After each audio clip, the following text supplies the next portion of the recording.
Hey guys, DJ here at Top Take Cards and Games, and today I'm going to do a deck profile for Burning Abyss for the July 2015 format. The deck didn't change at all from last format, but I'd have known it then, so we'll do a video now.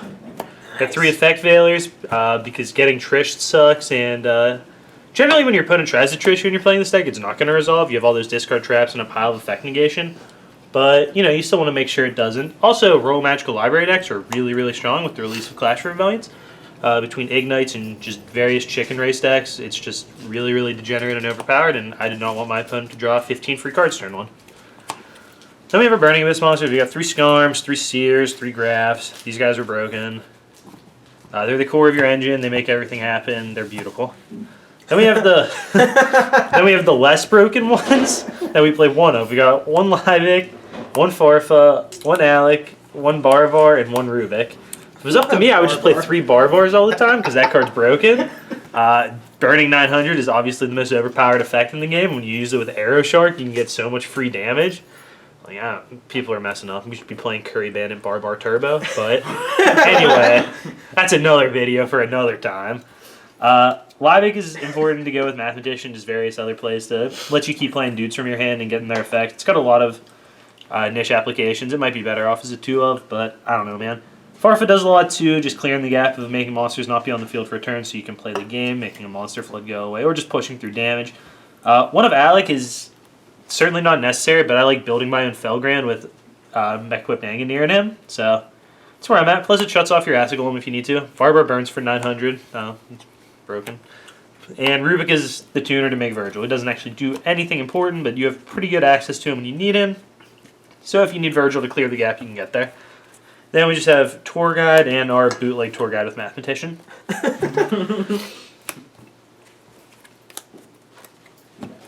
Spells, we have 3 Upstart Goblins, Book of Moon, and Foolish Burial. I don't know if Upstart's actually good in this deck. I just jammed them in here because I genuinely couldn't think of 40 cards I wanted to play. I had 38. One of these was a Regeki. I was looking through my box, looking through different cards I could play. I didn't really want like another Discard Trap or another Burning Abyss monster or another Mathematician. So I just cut Regeki and put 3 Upstart Goblins in. That felt good. I don't know. Honestly, I don't think there's enough cards that I would rather play that I would want to mess with my ratios. Like I find Burning Abyss monster or 2 even pretty consistently with this list. I find enough traps pretty consistently. And there's just not that many cards I want to play. Like playing more Mathematicians is bricky and cloggy. We don't want to draw too many of those cards. We don't really want to draw the one. It's just sometimes it's good enough. So I don't know. Short of there being like a sudden reason that I go, oh my god, I need Regeki, or oh my god, I need to play a one of Mistake or something to, you know, shore up the Necros matchup or something, I'm going to keep these Upstarts in. There's plenty of cards that I could put in, but none of them seem necessary in the meta right now, so that's just where I'm at on that decision. Trump cards, we have 3 Mind Crush. This card is not as good as it was last format, but I mean it's better in some ways. It's better against Necros now than it was before because their deck's a lot more fragile. And it's fine against Klee in some situations, fine against Tellers in some situations. But Necros is much less popular. However, I think it's still correct to play 3 Mind Crush for the time being because it is still a fine card against like Ignite, Klee, Teller in some situations. So I'm going to keep it as a 3 of. 3 Karma Cut, it's still the best discard trap you can play. Removing is really important in the mirror against Necros. It's not as good as Regeki Break against Pendulums, but that's okay. Because we have Fire Lake, which we're playing 2 of to deal with Pendulums. Fire Lake is just insane. Resolving a Fire Lake against any deck that's trying to use its Pendulum Zones is probably going to be too much for them to win the game anymore. Plus, it just can wipe the back row for free. Then we have 2 Fiend Grievings. Fiend Grieving is insane. It does actually so much. Like it just gets you any of these BA effects on your opponent's turn.